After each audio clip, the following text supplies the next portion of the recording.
So welcome to today's event. As you saw from my communication, it is part of the open hardware activities. It's important to come together frequently to just share knowledge, share ideas, share challenges, and learn from each other. This one to us is unique because we have a chance not just to share ideas among ourselves, but also share ideas with people who have made significant changes in the industry. Okay, so this is going to be a time for learning for all of us. I would encourage you to be open. This, like I said earlier, it's an interactive session. This is not a presentation. So. Otherwise, welcome. So, without much ado, I think let me hand over to the team who will lead us in today's discussion. And really what we want to talk about today is what's the future of technology in Africa? And Rasberry Pi being one of the main organizations that makes products at the center of IoT. You're talking about microchips, microcontrollers, right? It's only fit that this discussion need to begin here and see with the opportunities we have, how best can we move along. So, Dr. Kamau, please take it away.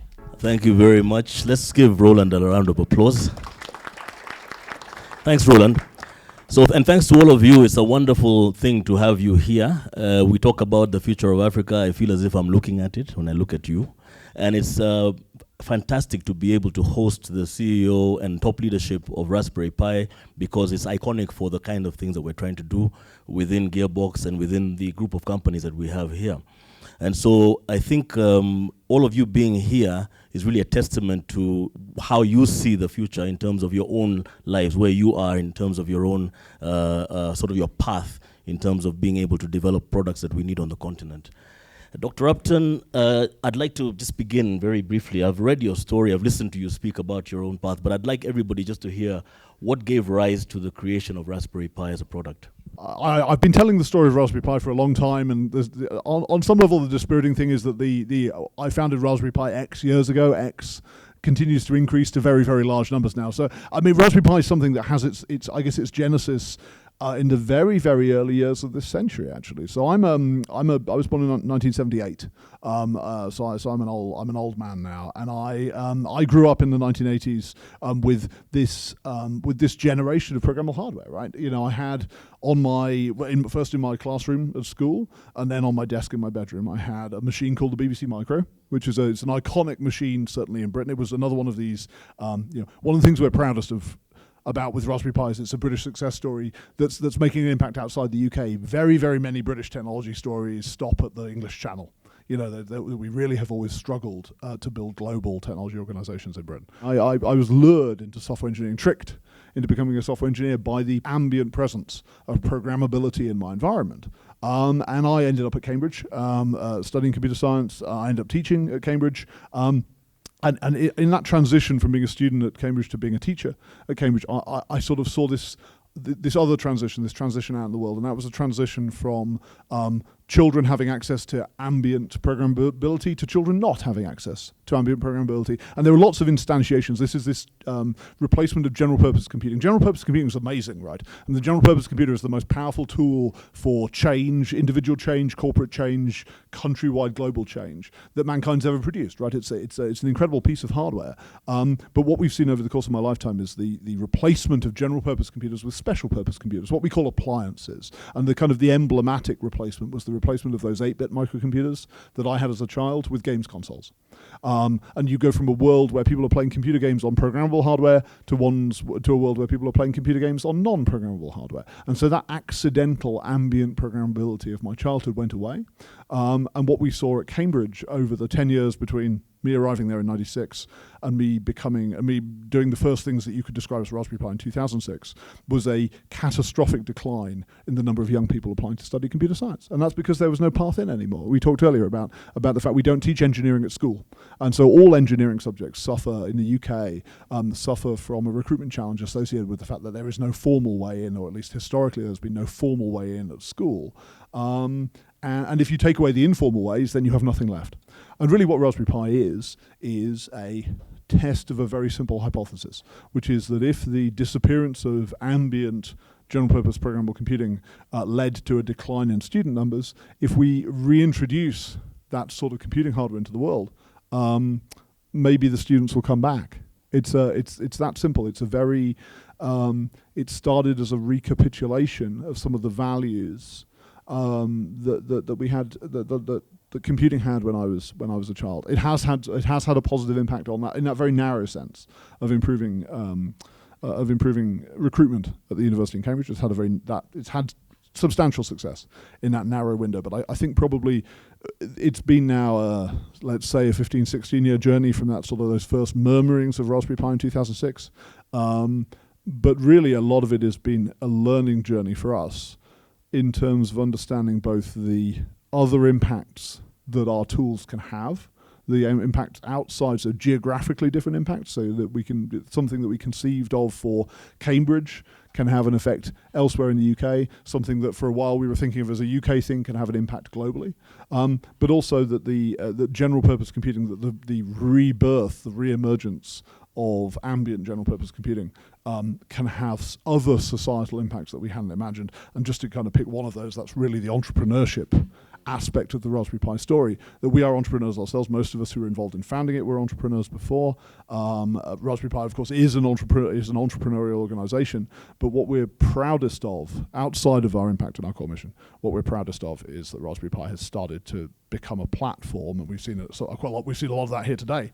It's become a platform for people to innovate in a distributed way and to build things that we never could have imagined when we started. I definitely want to come back to that, but before we come back to that, can you go back to what you said about the enrollment of students in computer engineering? And I guess it may not be very easy to directly link the Raspberry Pi to numbers, but maybe it is. Maybe, and could you speak about it with regard both to the UK but also globally? Yeah, so I'm nervous about the numbers because, of course, I don't want to claim we've seen very substantial positive change over the time we've been doing Raspberry Pi, and I wouldn't want to appropriate all of that change ourselves.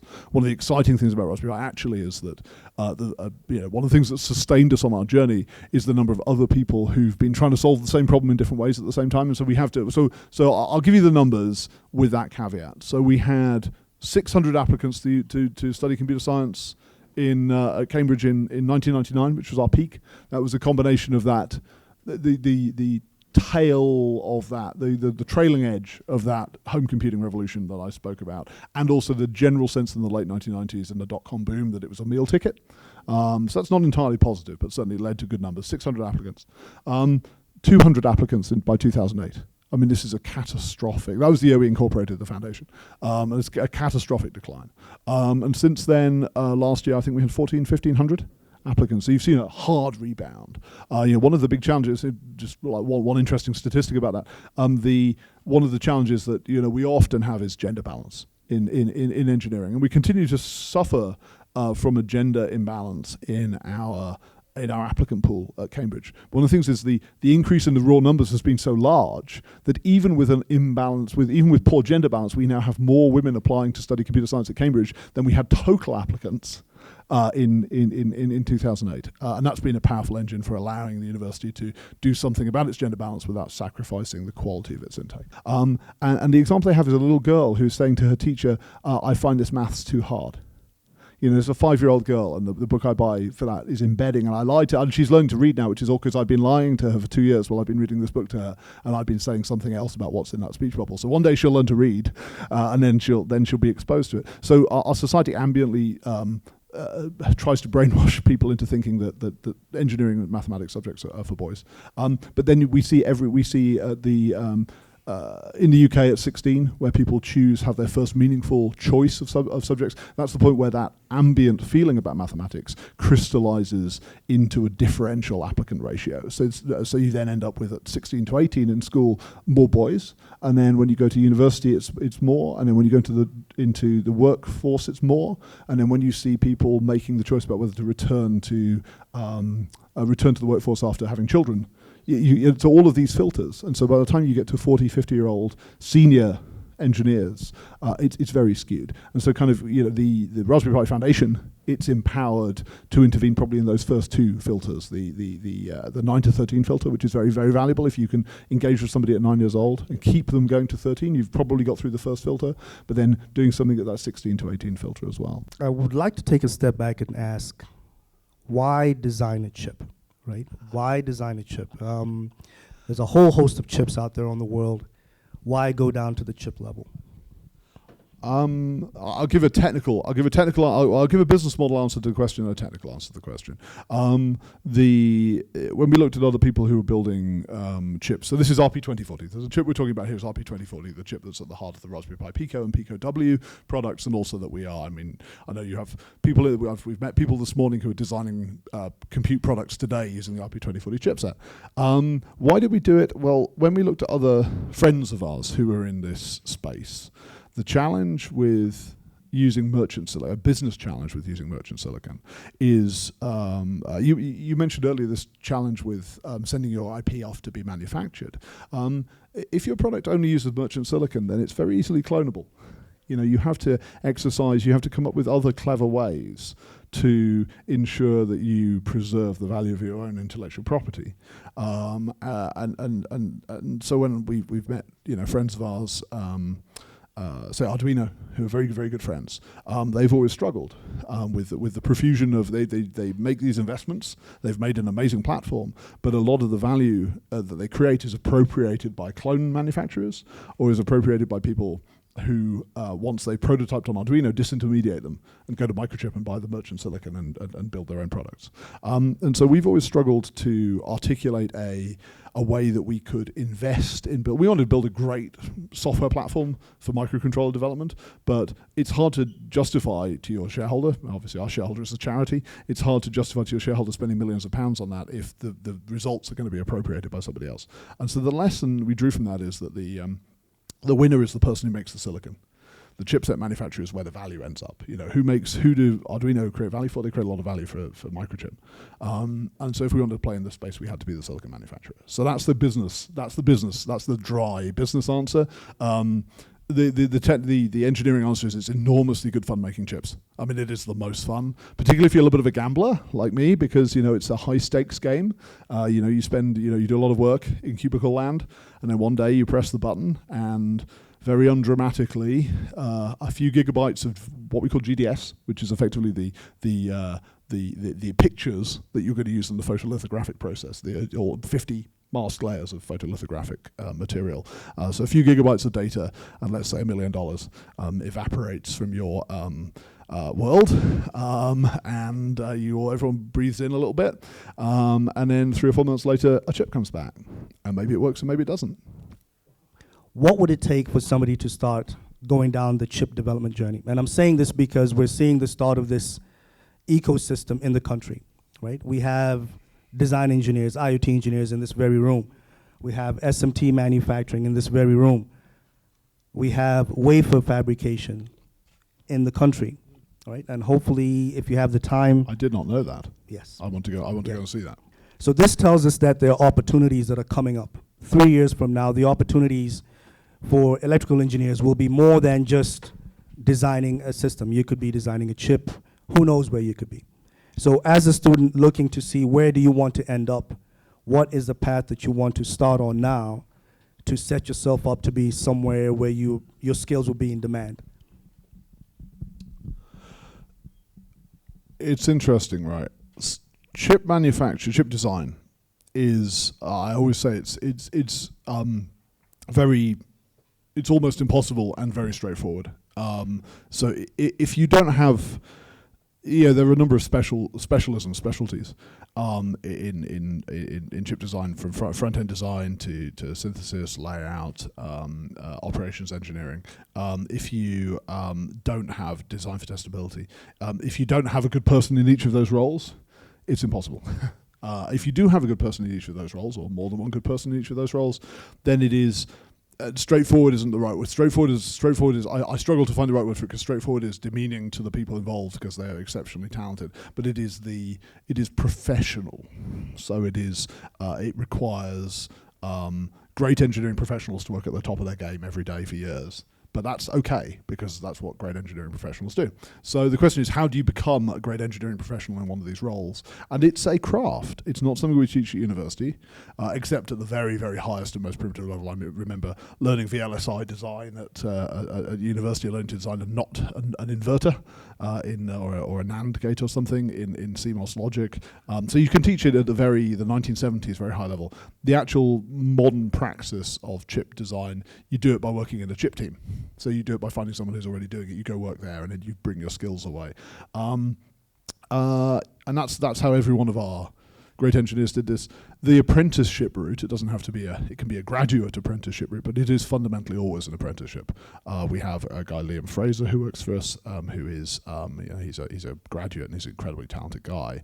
But he has been going, I guess, over the last few years, over the course of RP 2040 and some other silicon programs we've been doing, he's been going through the process, I guess, of becoming a master engineer, and he's done that by working with Terry McCown, who's a friend of ours whose time in silicon dates back so far. We talk about taping out. When you finish a chip and you release it for manufacture, you say tape out. Why is it called tape out? It's because you used to do it with tape. So you used to get a big sheet of acetate and a bunch of tape, and you would tape out the shapes that you wanted on the photolithographic mask and then reduce it. So Terry has experience that goes that far back, and by being near him and asking him questions and working alongside him, Liam has, by working next to a master engineer, Liam has become a master engineer. So that's, you've got to find someone to work with. I suspect actually that probably means outside Africa at the moment. Not necessarily. RP 2040, the A step, the first version of RP 2040 was actually implemented in Africa. It was implemented in Marrakesh. By a team that used to work for ST Microelectronics. So ST Microelectronics, a French company, and just as British companies often rely on India as an outsourcing venue, Francophone North Africa is an important outsourcing venue for French technology companies. Absolutely the most talented implementation team outside my own organisation. Absolutely the most talented implementation team we've ever worked with. So there are opportunities in Africa. Often they'll be in Francophone North Africa, I think, at the moment. But there is something to be said. I mean, as you know, I guess in your story, that there is something to be said for going out and getting these skills and bringing them back. So I think with that, a challenge I'll put to you is, can we think of creating such a center on the continent? And I think the next question I'll head it to Mike. In the time that you've spent looking at the continent, right? One of the things that we say is that we don't want to replicate what's happening out there, right? We have our own problems. We want to create our own best fit solutions, right? So how do we? One of the things that we're trying to do is to leverage technology to create those best fit solutions. Where do you see Raspberry Pi's trajectory in that pursuit? Yeah, sure. Thank you, Latif. I mean, I think I'll pick on the business side, and I'll use my own experience. As you can see, I wasn't born in 1970. I was born in 1960. It makes me 61 years old. So a different end of career, I guess, to you guys that in front of us today. I'll start with a story just to introduce myself a little bit. And so I've had a number of roles in some major UK or US corporations in the distribution world. So I come from a background of distributing the hard work that guys like Eben do, and hundreds and thousands of people like Eben do around the world in designing and making chips. And I've mainly been in a semiconductor distribution background. It's great to be back. This is my third visit to. I'm an expert in Africa now because I've been here 3 times. But it's great and all of those times have been here this year. And it's great to see some faces around the room today that I recognise from the first visit in January this year. I've worked with Raspberry Pi from a supply chain side of the fence since it was launched commercially in February the 29th, 2012. I think I had my first discussion with Eben about 8 days earlier than that, when we were signing a contract to be a licensee partner. I worked for one of the licensee partners at the time, and I met him 2 days later. Moaning about supply, which is what I've sort of made a career out of, actually. In my experience at Raspberry Pi, on the sort of to-do list, things that, we make great technology, we make great low-cost technology. It's been very frustrating to everybody at Raspberry Pi that a product that, our sort of headline product that's $35 it's the most expensive place to buy it in the world is in Africa. The cheapest place to buy it in the world is somewhere like Germany, and it's just wrong way round. It should be, we should get this technology here, and I'll talk about a story of why I think that's so important, just from my experience of this year. But so I think 4 or 5 years ago, when Eben and I, we sort of, there's a great thing about working with our Raspberry Pi. You just are allowed to get on with stuff. I don't have to come in. Eben doesn't give me a list of things to do. He doesn't review objectives with me. Just sort of trust great people, and not just me. The whole team is made up of people that are just trusted to do their work, which is a fantastic. I think I describe it as an adult environment. At last, after 60 years, I found I could work in a company with an adult environment. But one of those sort of discussions we had, probably just sitting next to each other or going for a run or something, is we really need to be better in Africa. So it was on, fantastic. I put it on my PowerPoint slide every year when we have a partner event every year that Roland visited this year, and Latif and Dr. Camille dialed into for a keynote speech. So I had it on a PowerPoint slide for 4 years to say Africa's a priority. Hey, aren't I good? But then we actually did something about it last year by employing Ken, because we were very keen to find a pretty revolutionary idea, I think. We thought we'd find an African to help run our business in Africa, rather than a Brit who thinks he knows what to do. So the really thing that unlocked our opportunity in Africa, I think, was actually talking to Africans. I know it's pretty revolutionary stuff.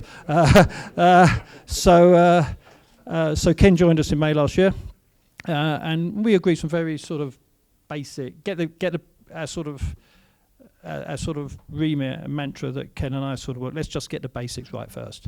There's no point creating a demand if you can't fulfill it. And the great thing with being here, like I say, now my third visit, is every time we come, we meet people who've been using the Raspberry Pi for a number of years, and they've been paying crazy amounts of money to get this kit, which is just, it's sort of exciting and disappointed at the same time. It's just a shame you had to pay sort of inflated costs to do that. There's definitely a supply chain problem here in Africa. I mean, you talk about it on one of your slides, Latif, in terms of, and if you don't get that right, Africa gets missed out. It's going to get missed out because, you get missed out, you pay too much for product and you won't compete in the market. But, since we've developed the channel here, I just see the power. I hope I don't offend anyone because I have a view that I pick up, and if it's not appropriate, please accept my apologies. But for me, I think probably the first time I came to Gearbox back in January this year, I sort of picked up this theme, which was African solutions for African problems, and that's great because. So I did spend 61 years of my life never coming to Africa, and there is a perception that people just want things delivered to them on a plate. Find me a solution, give me some UN money, and I'll fix it. And come and find the solution for me. I didn't see that at all here. Every time I meet people, they want to provide, their solutions to problems here in Africa. And I've seen some fantastically, practical solutions, be it around agri-tech, water, things that. In a country like UK, you take water for granted because it's sort of most of the day it's falling out of the sky on your head. But it's fantastic to see solutions around that, around sort of female medical care. I've seen some fantastic solutions again back here in January, where I met a very impressive female engineer looking at a solution for young girls' healthcare, which was really inspiring. And I think the most powerful picture, I've just seen it again here walking around today. I do fairly simple things, so thank you for recognising, Roland, that I'm just a simple chap, really. Because I am, you're absolutely right. And I did a very simple thing here last time I came. We didn't do it, so we haven't done it so much this time, but I just brought some stuff with me. You like stuff. So I brought a reel of RP2040, and I brought perhaps a reel of Picos, and I just gave them to you. I gave them to you because I really didn't want to carry them home again. And actually, Alan in the audience here, we also did an exhibition somewhere, and I sent Alan a message after we'd met him last time. I said, Alan, I've got a Pi 400 and a couple of Pi 4. I really don't want to take them home. Do would you like them? So I said, I'll leave them behind the reception at the hotel, and Alan picked them up, and I'm looking forward to catching up with him. What wonderful things he's done with them since. But I left a reel of RP2040s here and a reel of Picos, and I walked around today, and they're being used. People are actually generating, great ideas with them, and I only left them behind because I didn't want to carry them home. And it's great to see, when we were in here looking at your sort of, your system you're developing for automating the opening of the cupboard and such like. It's got a Pico in there. We're downstairs. We're looking at boards you're developing, for EV solutions and other sort of telemetric solutions, etc. And you built them around RP2040s, and all because of me, not because of Eben, not because he designed a great check, all because I couldn't be bothered to take a reel of chips home, and it's fantastic to see that innovation here. So the more we're really, I was passionate about this before I came in January. I bore my wife silly about how fantastic this country is, and the people we meet. So the more we can do to promote that, the better. And you have our commitment that we're going to continue to find. I think we've been discussing some great ways today that will really continue to push us up that journey. General purpose computer is the most powerful tool that humankind has made in a few 100,000 years of making tools, right? It's just another hand axe, right?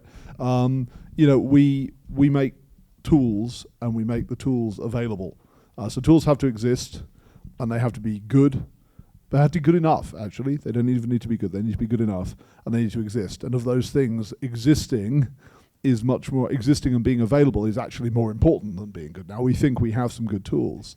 And as Mike said, for a long time, we didn't do a good job of making them available and making them exist and making them available. And that's since Ken joined us, that's the journey that we've been on here in Africa. Now, availability, there's absolute availability. And for the longest time, Raspberry Pi really wasn't even available at any price in most parts of Africa. Now I think it is available at any price in quite a lot of places, but any price isn't good enough. And really, I think what we're tapping into as Ken builds out our network here in Africa, we're tapping into the vast number of people of that sort here. You see this as a multi-step road. What are the steps down the road? The first is availability at any price. The next is wide availability at the right price. The next step is local, and that alone enables a lot of local innovation. The next step is probably local board level engineering. That's what we've talked about today. You've got hardware downstairs here which absolutely could build. In theory, you could build big Raspberry Pi here. Now I think there is lots of probably more commercial than engineering challenges associated with doing that. But certainly there is a machine downstairs that could build a Pico. I know it could build a Pico. I was looking at the size chart. I think actually it could build Pico Ws as well. So I think we are ready to take probably that next step for local manufacturing of at least some of our products. And then, of course, in the future, you then have design. So, I would love to be able to outsource software engineering here. I'd love to be able to outsource hardware engineering here. I'd love to be able to outsource chip design here. I can't yet because there is a human capital to build up, and there is an organizational, relational capital to build up. But it's a road that is well trodden. It's a road that was trodden by I guess Japan was probably the first company outside Europe and North America, the first country outside Europe and North America to travel down this road. South Korea traveled it, China's traveled it, India's traveled it. It is a road that is well traveled now. There's a playbook that exists that we know how to do, and I'm extremely confident in us. Just it's great that I could outsource RP2040 implementation to Morocco. I am confident that when we look in 20 years' time, it is going to be a world where there's innovation here, and there's human capital here, and there are organizations here that can make a difference. So that's the engineering side. I think that deserves a So I think I think what we're really looking at is constraints in environments being really a limiting factor, because the technology story is obviously always a human story. And so if the human part of it is not able to engage sufficiently, we have in Gearbox good examples of people who haven't even ever been in an environment that is very sort of facilitative, but nevertheless have been able to make things that are commercially in the marketplace, like the CNC machine I shared with you downstairs and so on. And then we have examples of people who have been in such environments who have come back and been able to much more easily, sort of with the network they have and the knowledge they've gained, to make things happen. So I wanted to ask a question regarding, we understand that you have some plans to speak to the government about the curriculum and bringing coding in. Can you maybe speak about what you'd like to see happen? Yeah, I'll probably just comment from my own sort of more personal standpoint. And the reason I think curriculum is so important, I'll go back to an experience I had. It must have been around 2013. It was because of Raspberry Pi again. I said, not working for Raspberry Pi, but working with in the supply side. And Raspberry Pi did something called Code Club, still does something called Code Club, which is a fantastic after-school activity, free of charge, teaches kids to learn how to code. So this isn't directly curriculum related, but for me it was my wake-up call why it's so important. My daughter at the time, she was about, how old? She would have been 8 years old, 8 or 9 years old. And I just happened to talk to one of her teachers who wanted to start a code club at school. My daughter was very fortunate. She went to a nice school. They could afford to buy some Raspberry Pi computers. And we set up a code club. And I said, I'll help. It was about the most scary thing I've ever done in my life, because we turned up at 4 o'clock to run this after-school club, and there was 12 8-year-old girls there just looking open-eyed for me to lead this session, and that was like, I don't really... So I was still thankful today to Matt, the teacher, who was actually able to get things going. But for me, there was two takeaways. By the end of the day, they were making cats go across a screen by writing lines of scratch. So they felt fantastic at the end of the day.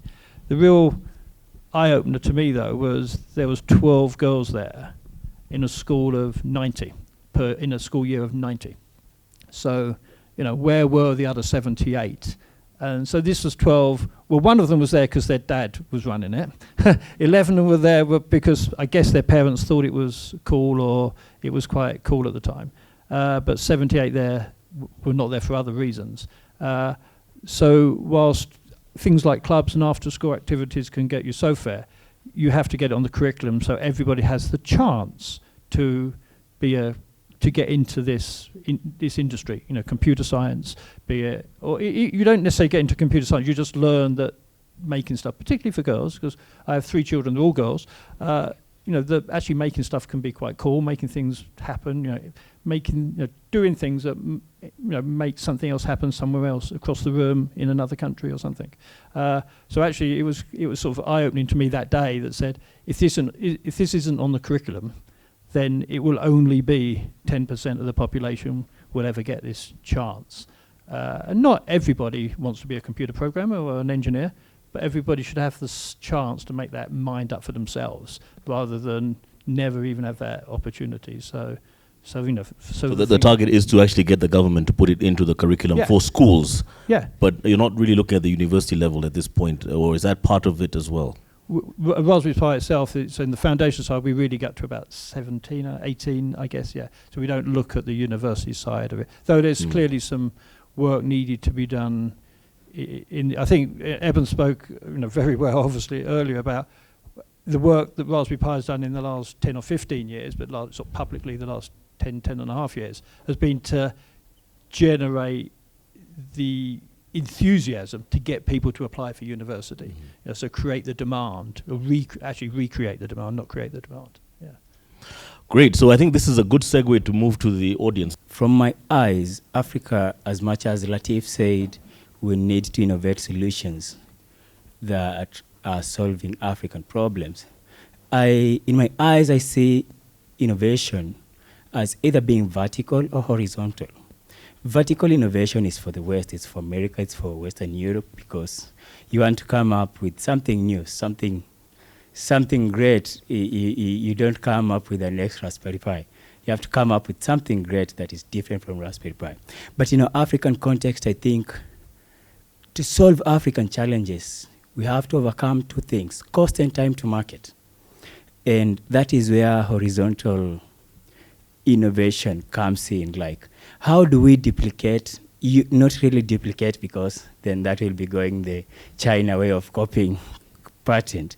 But how do we use the solutions like Raspberry Pi to make Africa solve its problem and improve the quality of lives of people in Africa. It's interesting you mentioned vertical and horizontal. Raspberry Pi is a horizontalizing platform. We've always seen it as a horizontal platform, right? What Raspberry Pi does is it smooshes a bunch of, it's a general purpose computer. It smooshes a bunch of verticals together. It provides a horizontal platform that is applicable to the bottom of a very large number of verticals. Now, by aggregating all those verticals together, what we get is economies of scale, and that allows us to offer the product at an extremely low cost.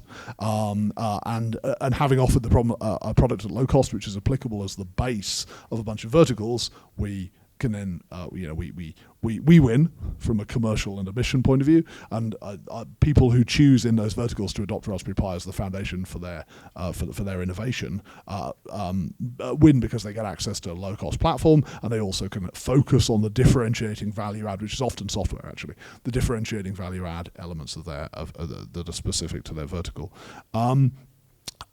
So yeah, that's what Raspberry Pi does, right? We are a horizontal platform. I think, what can we do to let people know more about it? I think it's availability. It all comes back to availability. We don't market Raspberry Pi in a traditional sense. I do not buy display. I do not buy Google AdWords. I do not buy a Super Bowl advert. I don't buy space in a daily newspaper to tell people about Raspberry Pi. What we do is we make them very available, and we rely on all of that distributed innovation, and then we amplify. So we do a lot of work on social, and we amplify the innovation. We do some innovation ourselves, but we don't pick winners. We don't go into verticals and say, I'm going to make the world's best lift controller based on Raspberry Pi. I'd rather a lift controller company did that. But when somebody does do that, we then amplify that. Now, that's worked for us very well in our existing core markets. I think it'll work very well for us here in Africa over time, but it does take time, and a lot of a lot of that attention-getting, information propagating education, and that education is bi-directional as well. One of the reasons why, one of the good things since Mike joined us, we've built out a commercial team. Prior to Mike joining us, we were entirely a pull-based company. We made the product available, and the market would pull it from us. Right. Now, increasingly, we have the capacity within our commercial organization to go and talk to our customers. And there's bi-directional education there. There's us teaching our customers about our products and addressing misconceptions that are negative misconceptions that people have about our products. But it's also inbound education, because occasionally, not often, but sometimes, those aren't misconceptions. They're genuine product weaknesses. And going out and touching the customer, we don't want to be maintaining direct relationships with thousands and thousands and thousands of customers. But where we do maintain relationships with customers, often there's inbound education. So I think we've got a playbook, and this is back to this point about 8 years, right? We've got a playbook for what it looks like in education, and what it looks like in the industrial deployment of Raspberry Pi products that worked very well for us in the UK and Germany and the United States and Japan over the last decade. I think you're just going to see us run the playbook here. I think it'll work, because I don't think there's anything different. I don't think Africa is different. Challenges are different, but the people are the same in terms of their capability and their enthusiasm and their desire to solve whatever the local challenges are. And I hear what you say, how can Raspberry Pi help, particularly, in terms of these great Raspberry Pi ideas and helping them to become commercial. And from where I sit, I think, the kind of help Raspberry Pi could probably give will be more technical and sort of engineering sort of focus, yeah? But would not help with how do you sell it, and where do you sell it to, and who do you sell? Those kinds of questions. And I think why the Africa Prize with Royal Academy is really good is because you look at the judges and the advisors, you actually have Africans in there, people who live in Africa, work in Africa, have run businesses in Africa, but also there's this, going to what you say, there's this engineering focus. So these people understand selling sort of hardware. I think what we need is more of the Royal Academy of Engineering Africa Prize thing. So we have the Future Africa project, but all these guys are very focused on software. So we need more of these people to be focused on hardware. So we need people who've been successful with pushing out hardware stuff like the Paygo guy. We need them to come into this kind of community to provide this kind of support. That's what I'll think. Yeah, I think for sure, and everything takes, it's like a convening is what's necessary of all the different parties that can make things work, and really the trick is in alerting people to what's going on and where they can fit in, and I think that's what we really ought to be focused on. I heard during the introduction that you champion for things to be made locally. So I have been in hackathon and I'm pitching my products, and then the judge would tell me flat face, but that is done in China. Why do you want to do it in Kenya? How do you answer that question as a maker? Like, I mean, for me, economically, we would be improving the balance of payment for Kenya, right? But then they don't see that. They see, but you can import it, you can get it from JKIA tomorrow if you want to. So how do you address that question when someone tells you, but it can be done in China? Yeah, I think the most important thing for us is, first of all, being able to work. I don't know whether you've managed to see the SMT line downstairs. So bado hujafika huko. So downstairs we have a factory. You can do PCB fabrication here, and it's sort of a consequence of what we've been doing with the prototyping level all this time, that we drew the attention of a company in the UK who does that very well in terms of making the machines, the equipment to do it. So we're very keen now to make sure it's not just the technical side that's possible, but also the business side, because you cannot blame people when they say we're going to go outside if what their goals are to make their business work and to be competitive. That's how business works, right? And so the thing that we want to really emphasize, and what really Latif and Roland here are leading, is to make sure that that whole thing it can be done. So if you go downstairs and you see it, and you like we just had that discussion right now, we're trying to convince a client or a potential client that what they need can be done here. The next question is, will it cost?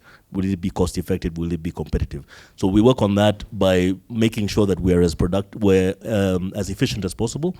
And then secondarily, we want to see whether the environment can be, we can create incentives within the policy structure in the country. So we have to lobby government to say, well, and as it happens right now in the Public Finance Management Act, if you do that, if you fabricate your PCB, the way it's written is motherboard, but that's good enough. And if you do that in Kenya, you don't pay VAT, which is 16%. That starts to make you much more competitive. The next thing we want to do, and we're pushing for very much, is to say, look, in any country, the government is the biggest consumer. So, and we do have a policy in Kenya called Buy Kenya, Build Kenya. So we're saying to we want to put the burden on the government to say that if you're doing anything, you're buying anything, if you're doing laptops for schools, if you're doing what do they call these, smart meters for electricity or water meters and so on, if government is buying them, if anybody locally can make it, then it is your responsibility to make sure that that you buy it from them. And it may not be the best, most cost effective at the time, but then with time that will start to change. And we've seen that as a policy sort of direction. In the Far East, that's been very successful. They've done that. They've got sort of more command economy type of situations. But if you don't do that, it's very difficult to wake up and start competing with people in countries who have been doing these things for 5 decades, for example, and suddenly you want to compete with them. It's not very simple. So we feel that it's important to have the incentive structure within the government, within the country, also supporting it. So that's the way we see it. For any manufacturer, in fact, we encourage anybody who's doing the POC, the pilot with us, to come and watch that process. So that way they can understand from a design standpoint, what are they doing, how do they need to improve? Because any improvements you make in your product during the manufacturing process, that throughput translates into cost savings for you, okay? Especially when we are at capacity, right? Right now we're at low capacity, so if your board is running at 100 seconds and the target was 30 seconds, we're not too concerned.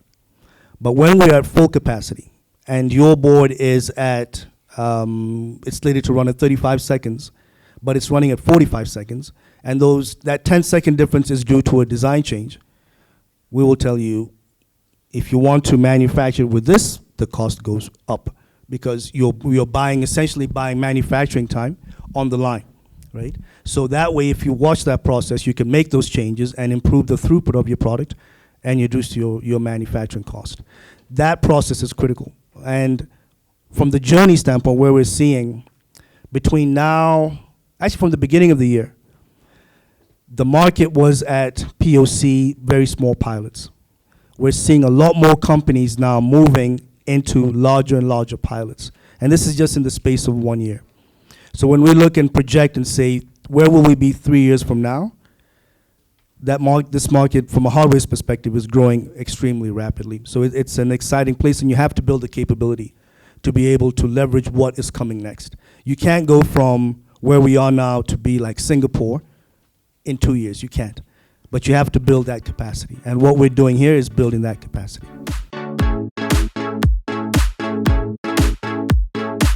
I hope all of you had a value-adding day today.